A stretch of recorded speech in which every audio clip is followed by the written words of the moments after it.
last night, I did more. Just Alibaba, or are you talking Everything. JD, Baidu, PDB, Everything. the two Chinese ETFs, everything China? Listen, a long time ago, in 2010, I think I said everything. And you I remember when you said and everything. you know what's good? You were right. Everything. Okay? You can look at these names, and you're talking about single-digit PE multiples with double-digit growth. But you think there's And wait a second. Yeah. This is the other thing. You have some of these stocks with 50% cash. Maybe if the Chinese currency is really strong, they'll want them to buy back. Okay, so David, let me ask you. They're asking you, did you see this thing? Buying back stock, when companies buy back their stock. Right, but you're a hedge fund. How do you hedge your risk? What's the counter bet that you put on that, just in case? You know what? You know, I'm sitting here in a suit. My counter bet is that I don't care. Economists say China has unleashed a quote-unquote stimulus blitz. The country's central bank is leading the charge here. It is pumping more money into the economy. Loans are being made cheaper. One big area of focus is mortgage. Ahora que el dólar se está debilitando, y el dólar se está debilitando porque la Fed está bajando tipos y está siendo menos restrictiva, ahora China podría tener margen de maniobra para estimular la economía y que no sufra tanto el yuan. De hecho, ha hecho algo interesante el FXI, el ETF de empresas chinas. Vemos tras este subidón este año, luego reposaba, ya ha caído hasta aquí abajo, y ahora lo que está rompiendo es esta tendencia, y hemos visto que ha roto medias de 50, de 21 y de 100 y de 200. Me parece que puede dar un movimiento a lo mejor interesante, ¿no?, en los próximos meses. Bueno, habrá que vigilar siempre y cuando vengan esos estímulos chinos. China ha anunciado un paquete de estímulos no solo monetarios, sino también fiscales de los que tenemos que hablar, y enseguida vamos a ver lo que ha dicho David Tepper, el gestor del fondo de cobertura del hedge fund Appaloosa, quien tenía ya a finales del segundo trimestre, porque no podemos conocer todavía el 13F del tercer trimestre, ese se publicará 45 días después de finalizar septiembre, pero a 30 de junio de 2024 tenía un 12% en BABA, 4,18 en PDD, 2,92 en un ETF chino FXI y 1,96 en el QWEB y 1,80 en JD, estos dos ETFs chinos. Ha salido en CNBC y ha pedido que le llamen, que le invitasen porque tenía algo que decir, y era eso, que se estaba saltando sus medidas de riesgo para exponerse en China. Algo similar a lo que hizo en 2010, cuando apareció en televisión también en CNBC y dijo que con las medidas de la Fed que estaba comprando de todo en Estados Unidos, pues ahora lo ha hecho enfocándose con China tras estos anuncios de estímulo que enseguida vamos a comentar, y también vamos a ver cómo seguir este movimiento de los índices, porque ha sido un movimiento muy fuerte que ha hecho que incluso, bueno, había un posicionamiento en corto muy alto, ¿vale? Había mucha gente muy bajista en los índices chinos,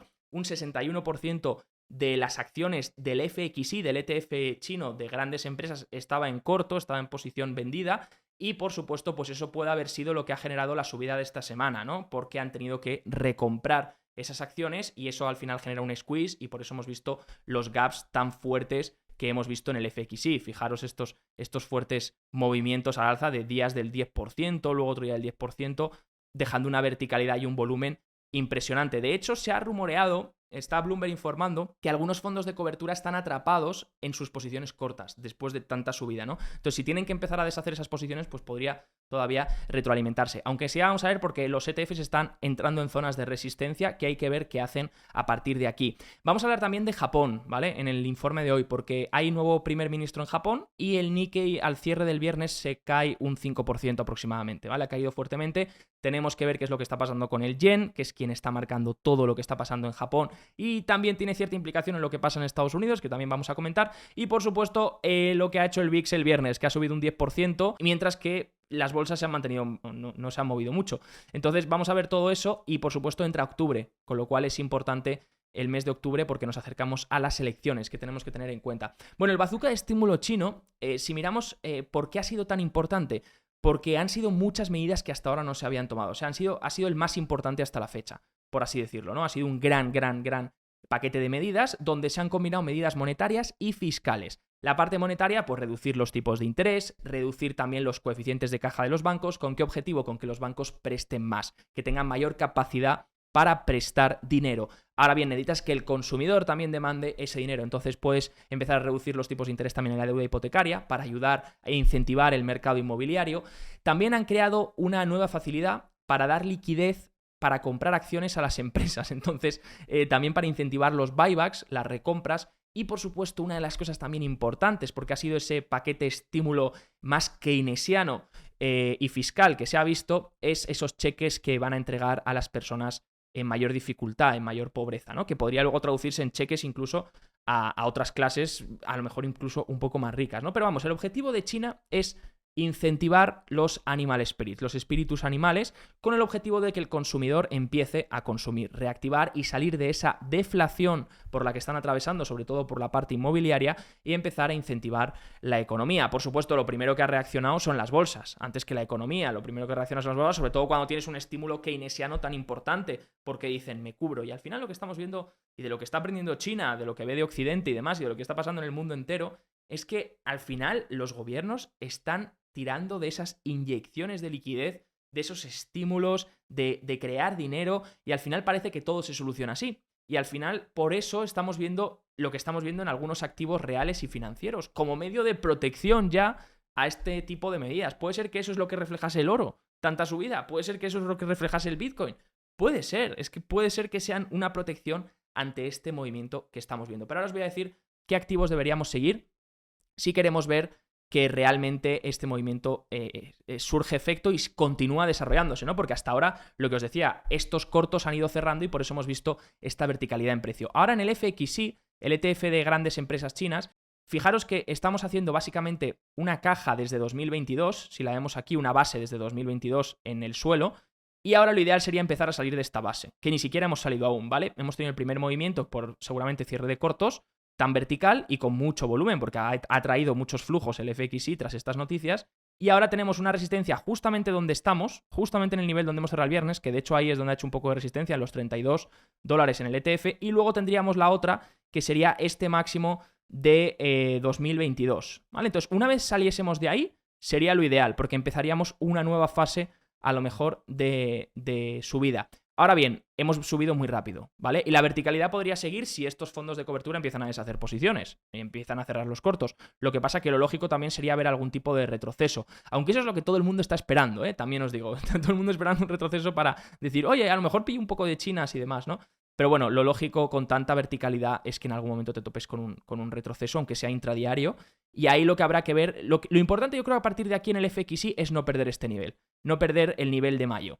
El máximo de mayo, ¿vale? Si no perdemos ese nivel, bien. Si empezamos a perder este nivel, mal, porque ya entonces para mí la bolsa entonces no se habrá creído este movimiento, ¿vale? Entonces este nivel lo marco de soporte, justo tenemos aquí para hacer un retroceso importante si es que ocurre, y si no, pues oye, veremos qué pasa en estas resistencias, ¿vale? Pero tenemos que ver que estamos entrando en unas resistencias aquí tras esta verticalidad que tendremos que ver. Baba todavía le podría quedar hasta esta resistencia y ahí a ver qué hace, ¿vale? Pero tenemos la resistencia de máximos de 2022 y de 2023, ¿vale? Que tenemos que valorar ahí a ver qué ocurre, pero el primer paso de movimiento ha sido interesante cuanto menos, y de hecho lo comentábamos la semana pasada que estábamos viendo el FXI bastante posicionado. Emergentes también, como veis, ha roto la base esta. Emergentes vimos en los informes la rotura aquí, esta rotura, ¿vale? Empezaba a entrar fuerza en emergentes, luego volvió a caer fuerte, feo aquí, cuando retrocedió Estados Unidos, que no me gustó mucho, pero recuperó rápidamente, ¿vale? Y ahora Emergentes se empieza a romper. Parece que Emergentes está un poco menos extendido, obviamente no tiene tanto peso en China, tiene un 20 y algo % el ETF de EEM,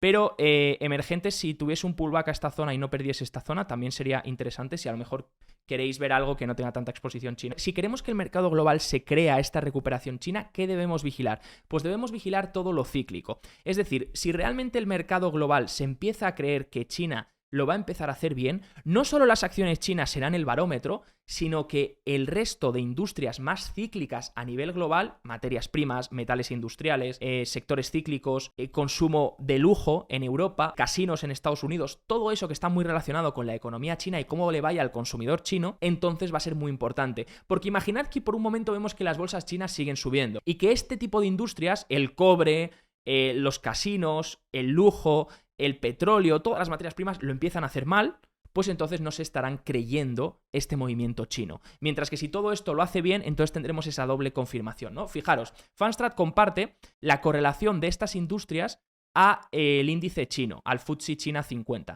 Y lo que más correlación tiene es el cobre, con un 50,2% de correlación. Esto ya lo sabréis porque hemos visto anteriormente cómo el cobre está muy ligado a las bolsas emergentes y sobre todo a la bolsa china. Y luego también a semiconductores, electrónica, pero sobre todo hay cosas interesantes como casinos, ¿vale? Los casinos, de hecho, han subido fuertemente en Estados Unidos esta última semana, si lo miráis.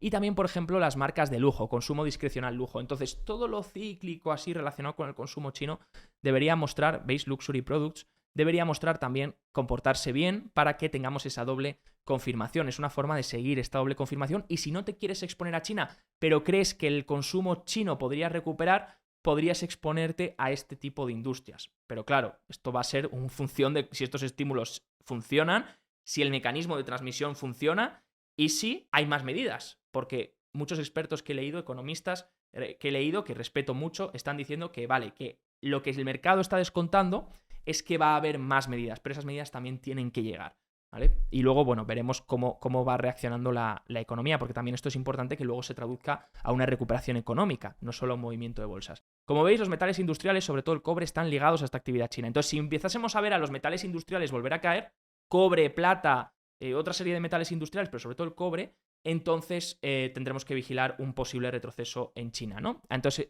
son medidas de así verificar si todo el mercado global está coordinando ese estímulo y lo está viendo así. Fijaros, cobre tiene un máximo ahí también importante, una resistencia.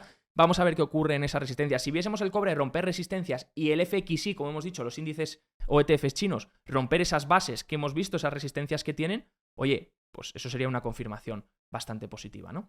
La bolsa japonesa, tenemos que hablar de lo que ha pasado en Japón. Ha girado en los futuros un -4, -5% el viernes. Vamos a ver cómo abre esta semana, pero toda la subida de la semana pasada que había en Japón en el Nikkei se ha retrocedido. Esto ha sido tras anunciar al nuevo primer ministro. ¿Por qué? Porque se espera que endurezca la política monetaria. Básicamente, Shigeru Ishiba se convertirá en el próximo primer ministro de Japón tras ganar las elecciones para el liderazgo del partido gobernante. Básicamente ha derrotado a Sanae Takaichi en los votos y básicamente Takaichi era uno que no quería subir los tipos de interés, ¿vale? Entonces decía que subir los tipos de interés había dicho que era estúpido ahora mismo. Mientras que el Shigeru Ishiba se supone que es más restrictivo. Además de que está relacionado con todo el tema de defensa, y ahí ya se está hablando a nivel geopolítico de por qué ha podido ser el movimiento y demás. ¿Dónde me enfoco yo desde la política monetaria? Desde que el Banco de Japón es independiente, por supuesto, pero sabemos que los gobiernos pues tienen cierto incentivo y tienen cierto tipo de control o de posible influencia en estos bancos centrales. Y claro, Shigeru Ishiba se supone una persona que quiere incentivar todavía más la subida de tipos de interés y el fortalecimiento del yen japonés. Entonces, tras anunciarse, pues se esperaba que iba a ganar el otro y creo que por eso el Nikkei ha reaccionado de esta forma, ¿no? Veremos el lunes cómo se comporta, pero al final todo está relacionado con el yen. Hay que seguir el yen, porque el yen, fijaros, esto es el yen contra el dólar. Entonces, cuando esto sube, el yen se está apreciando, está ganando y el dólar está bajando, ¿vale? En este par de divisas. Como vemos, la subida fuerte que propició lo que ocurrió el lunes negro, ¿os acordáis? En verano, fue porque se deshizo el carry trade y esos apalancamientos en el carry trade de los fondos y entonces hubo esas caídas que vimos en los mercados globales, ¿vale? Pero luego salió el vicegobernador del Banco de Japón y dijo, no, que no vamos a subir tipos si la bolsa sufre, y entonces el yen volvió a bajar. Luego el yen se ha ido endureciendo a medida que también en Estados Unidos la Fed ha sido más suave, ¿no? Con su política monetaria y de hecho ha empezado a bajar tipos, entonces el yen puede empezar a fortalecerse, igual que el resto de divisas, y el dólar un poco debilitarse. Entonces luego China anuncia un paquete de estímulos, fijaros que el yen vuelve a debilitarse y ahí es cuando Shigeru Ishiba, primer ministro de Japón, y el Nikkei sube, ¿vale? China anuncia un nuevo paquete de estímulos, el Nikkei lo hacía bien esta semana y cuando hay el primer ministro, pues el yen ha vuelto a revalorizarse fuerte, descontando que a lo mejor pues hay un posicionamiento más restrictivo por parte del Banco de Japón. ¿Qué significaría esto? Significaría un yen más fuerte y significaría a lo mejor que los japoneses repatriarían dinero o sacarían ese carry trade de Estados Unidos. Así que va a ser muy importante vigilar cómo se toma Estados Unidos este cambio de primer ministro en Japón y sobre todo qué es lo que hace el yen. Todavía el yen no ha marcado un nuevo máximo, ¿vale? Pero obviamente no, ha sido fuerte la velocidad, pero obviamente la velocidad fuerte fue aquí, que es lo que asustó, ¿vale? Porque nadie se lo esperaba y por eso pilló a mucha gente apalancada. De ahí que viésemos los movimientos que hubo. Pero bueno, para que entendamos que ahora posiblemente la política japonesa se centre en eso, se centre a lo mejor en ser un poco más restrictiva. Bueno, puede ser por eso por lo que el VIX subió un 10% el viernes, puede ser. El índice de volatilidad de las acciones subió un 10% el viernes hasta los 16 puntos, ¿vale? Casi 17. Las bolsas apenas se inmutaron, no cayeron mucho durante el viernes.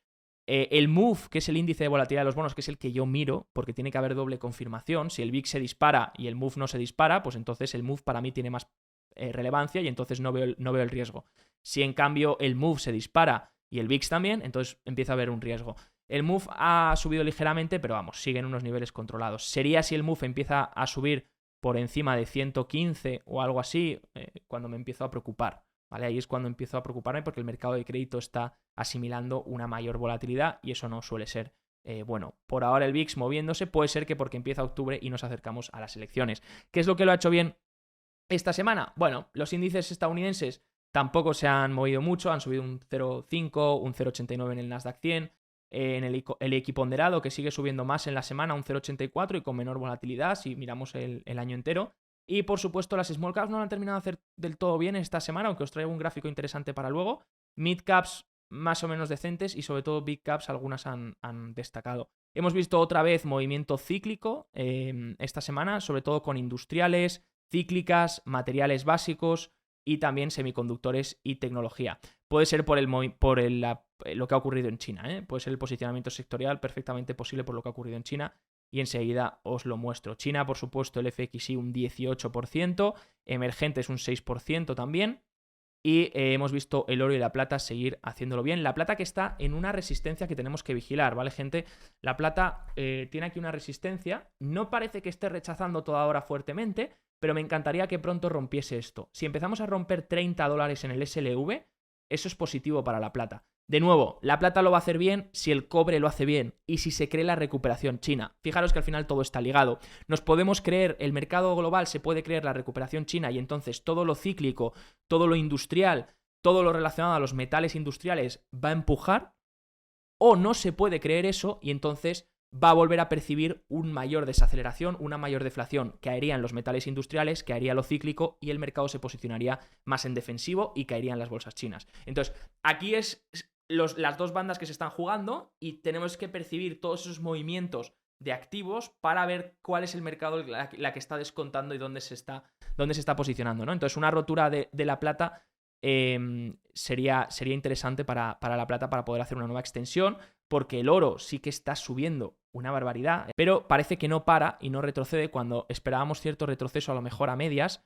y lo sigo esperando, espero cierto retroceso a medias o una consolidación, porque aquí empieza a estar un poquito extendido el oro, mientras que la plata no está tan extendida, pero también entiendo que la plata es mucho más industrial, depende más del ciclo económico, de los datos económicos, mientras que el oro realmente es más una cobertura monetaria, ¿no? Entonces actúan por eso de forma un poquito distinta. Bitcoin también, que no lo ha hecho mal esta semana, y algunas divisas emergentes, a lo mejor países emergentes también, divisas emergentes, a lo mejor a medida que se debilita el dólar, ¿no? Decíamos que la semana pasada que si el dólar se debilitaba, al final es lo que permite que el resto de bolsas mundiales puedan aflojar, sobre todo China, ¿no? Y que por eso a lo mejor el estímulo podía estar cerca. Al final, si el dólar baja, puede ser más liquidez a nivel global. Lo que pasa que para las bolsas estadounidenses, cuando el dólar baja, a lo mejor algunos flujos pueden buscar, si baja demasiado, pueden buscar otras bolsas internacionales. Porque pensad que al final yo, si soy internacional e invierto en Estados Unidos y me baja el dólar un 10% y le estoy ganando a la bolsa un 8%,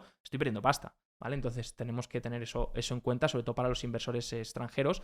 Y la renta fija ha caído. ¿Por qué? Porque el mercado, con los datos, ha empezado a percibir un posible rebote en la economía, ¿no? Entonces, desde abril hasta septiembre hemos visto ese posicionamiento del mercado hacia lo defensivo, porque estaba posicionándose hacia una desaceleración, y a partir de septiembre, que os comentaba en el último informe, parece que el mercado está percibiendo a lo mejor algún tipo de rebote de recuperación global. Vamos a ver si ese rebote se consigue o si se anula. Pero vamos, por ahora la renta fija, sobre todo la de largo plazo, la de corto plazo estamos viendo que aguanta, pero la de largo plazo, TLT y demás, esta semana no han corregido mucho, pero han corregido un poco a medida que los intereses a largo rebotan un poquito, ¿no? Las industrias que mejor se han comportado esta semana, cobre, bueno, lo que os he dicho, ¿no? Aluminio, casinos, uranio, se nota, ¿no? Luxury goods, por eso os digo que podemos vigilar estas cosas para ver si realmente se están creyendo esto. Octubre suele ser un mes complicado y volátil previo a las elecciones estacionalmente, ¿vale? No podemos olvidar que en Estados Unidos, octubre en elecciones, si no fuesen elecciones, en los últimos 10 años, octubre ha sido muy bueno. ¿vale? En los últimos 10 años octubre ha sido bastante bueno. Pero en elecciones no tiende a ser bueno. Pero bueno, esto también pasaba en septiembre. Y mirar, el SP500 está en máximos. O sea que la estacionalidad, bueno, ha estado funcionando bien, ¿eh? Yo no ignoraría la estacionalidad porque este año ha estado funcionando muy bien. Septiembre a lo mejor no ha clavado mucho. Pero en octubre, pues obviamente podría ser a lo mejor un mes para consolidar en esta zona tras la rotura. Por ahora hemos visto esa extensión de romper máximos. Pero no descarto que hagamos algún retesteo pronto en los 5.670, ¿vale? Porque lo importante aquí es validar, si el mercado vuelve a buscar los 5.670, es validar que esto actúe como soporte. Es validar que aquí los alcistas están dispuestos a aguantar este nivel. Si eso se valida, es muy positivo, porque, oye, los alcistas están demostrando que este nivel lo compran, los 5.679. Si se perdiese este nivel, ahí empiezan los problemas. Porque si se perdiese este nivel, entonces nos metemos en un retroceso que puede llegar hasta la media de 50 o hasta la media de 21 o incluso hasta la media de 100, dependiendo de cómo sea el retroceso que tengamos, pero que nos mostrará que en realidad las bolsas siguen laterales prácticamente desde julio. Entonces, bueno, es importante este nivel de 5.679. El Dow Jones sigue con una fortaleza mayor, aunque este rechazo este viernes ha sido un poco extraño, un poco raro.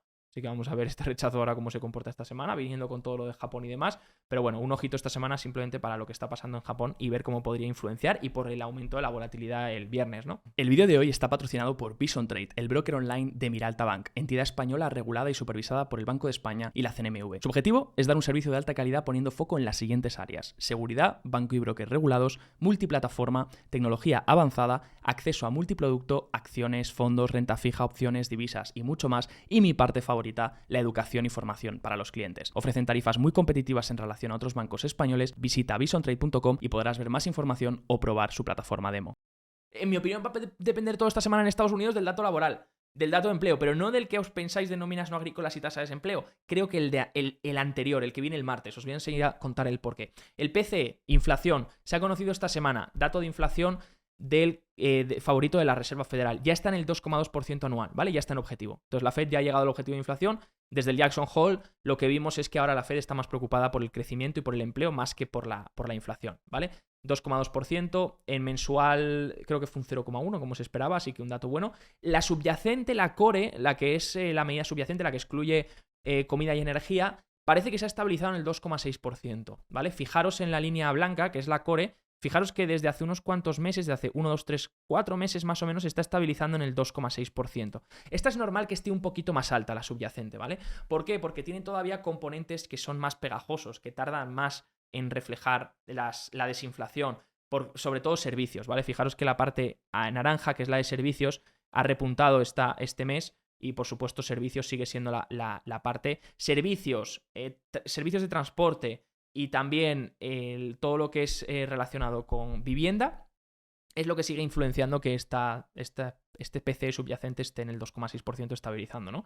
Porque si miráis la supercore, la medida supercore, que tiene en cuenta todas esas cosas, pues ha rebotado ligeramente al 3,3. Vamos, todavía es un rebote muy ligero, no es preocupante. La inflación a corto plazo no es preocupante, es decir, la actual. La que debemos vigilar a partir de ahora y la que la Fed está vigilando son las expectativas de inflación futuras a 5 y 10 años y no tanto la inflación presente, ¿vale? Fijaros que desde el FOM han rebotado un poquito, ¿vale? Desde que la Fed recortó 50 puntos básicos, pero vamos, todavía están ancladas en esta zona. Si las expectativas de inflación empezasen a repuntar más, entonces ahí la Fed se preocuparía, porque lo que le preocupa a la Fed son las expectativas futuras ahora, no la inflación presente. Pero bueno, lo tendremos vigilado por si pasa algo ahí, pero todavía parece que no está reflejando nada. Este rebote de expectativas desde el FOM, desde la reunión de la Fed, puede haber hecho que los intereses a largo suban un poco, ¿vale?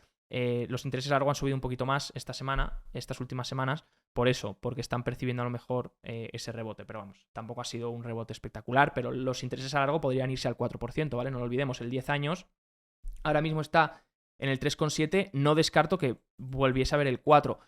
¿Por qué? Porque si los datos económicos se mantienen estables, se ha revisado el PIB del segundo trimestre, creo que fue, sí, del segundo trimestre y se ha mantenido por encima del 3%. Entonces, si los datos económicos aguantan y no se deterioran más, como se habían deteriorado de abril a septiembre que os comentaba, entonces los intereses a largo deberían seguir manteniéndose estables, ¿no? Entre la zona del 3,5% 4%. Y no descarto que el 10 años busque el 4% en algún momento, por eso os decía que yo la inversión de la curva, si la curva estaba invertida, ¿por qué estaba invertida? Porque los tipos de interés a corto plazo, vamos a coger 2 años y aquí 10, estaban más altos que los de a largo plazo. El 10 años estaba en el 4, por ejemplo, o 4,5, hace unos meses y el 2 años estaba por encima del 5%. Pues, ¿qué os dije siempre en todos los informes? Que la curva se iba a desinvertir, pero por la parte corta, es decir, un bull steepening. La parte corta baja porque refleja ese ajuste de la Fed y la parte larga baja un poquito, pero no tanto, y se mantiene más o menos donde está. Entonces, entre el 4, 3,5, hombre, la parte larga ha bajado bastante porque se ha desacelerado un poco la economía, los datos laborales se han empeorado y demás. Pero si no desaceleran más, la parte larga no va a bajar más. Es decir, los tipos a largo plazo van a bajar siempre y cuando la economía desacelere. Si la economía no desacelera, entonces, y la Fed consigue ese famoso soft landing que está vendiendo todo el rato, pues entonces la parte larga no debería bajar muchísimo más, ¿no? Debería estabilizarse en el 3,5 aproximadamente, 3,7. Y esta es la clave para la curva de tipos, ¿vale? Que era lo que os quería contar. Pero vamos, esta semana lo más importante, ¿qué va a hacer que esos intereses se muevan, no se muevan y sobre todo que el mercado suba o baje? Bien, creo que el dato más importante de esta semana, si tenemos que vigilar algo, es el de empleo.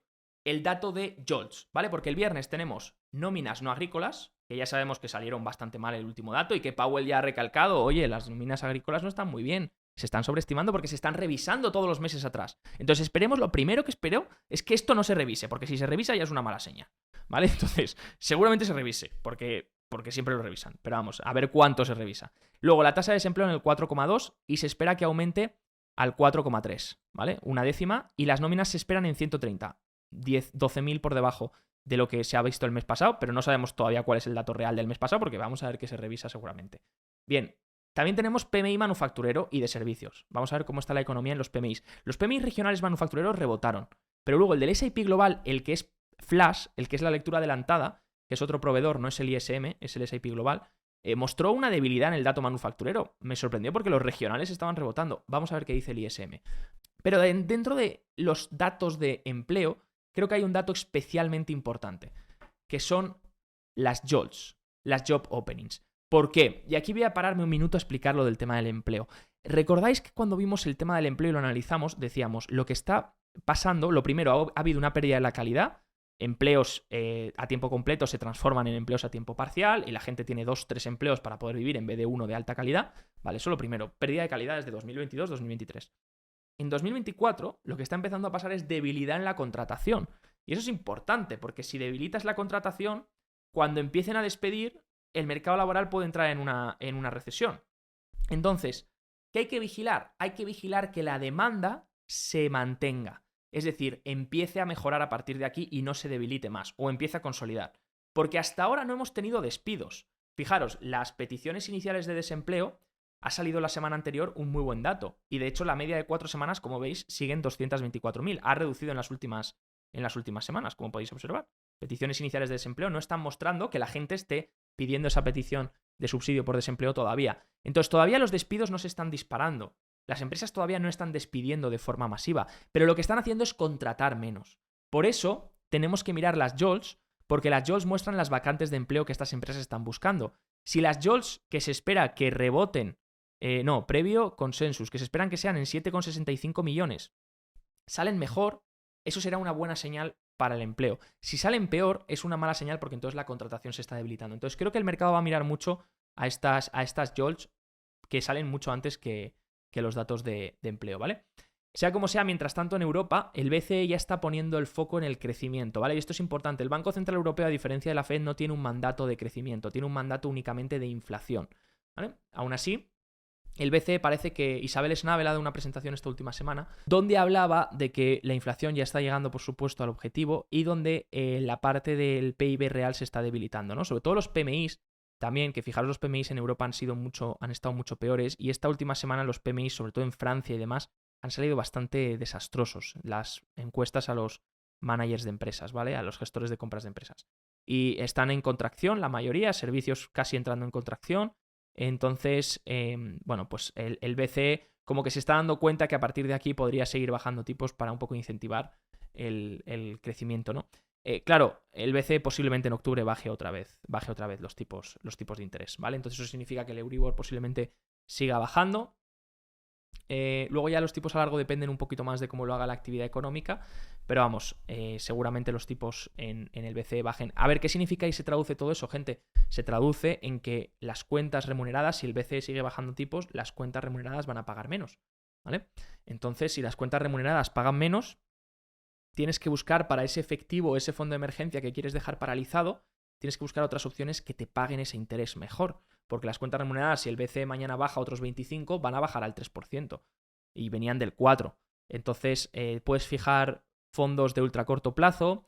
Te dejo, si quieres, me puedes escribir por si quieres opciones diferentes para ver dónde posicionarte de cara a esa bajada de tipos. Si quieres mantener algo que no sea tanto riesgo como la renta variable o la renta fija de largo plazo y quieres intentar mantener ese interés que te pagaban del 4%, ¿no? Pues renta fija a corto plazo puede ser una opción si quieres para ese fondo, para ese dinero que no quieres invertir en otras cosas. Así que, gente, como veis, esta semana toca estar muy pendiente de cómo reacciona Estados Unidos a lo que está pasando en Japón. Mucho ojo al yen tras este movimiento. También, muy importante, cómo desarrolla China y qué hace en esos niveles de resistencia. Y, por supuesto, ver a nivel global cómo se comportan estos activos que os he dicho, más cíclicos, más metales industriales y, sobre todo relacionado con el lujo, consumo de lujo, casinos y demás, para ver si se están moviendo a la par o si empieza a haber alguna divergencia entre estos dos movimientos, tanto de las bolsas chinas como de estos otros activos. Espero que el vídeo de hoy os haya gustado. Si es así, podéis dejar un buen like, os lo agradezco siempre, ya que me lleva bastante tiempo hacer estas presentaciones. Y, por supuesto, si queréis más información sobre mis servicios, tenéis abajo toda la información en la descripción. Un abrazo fuerte, familia. Chao, chao.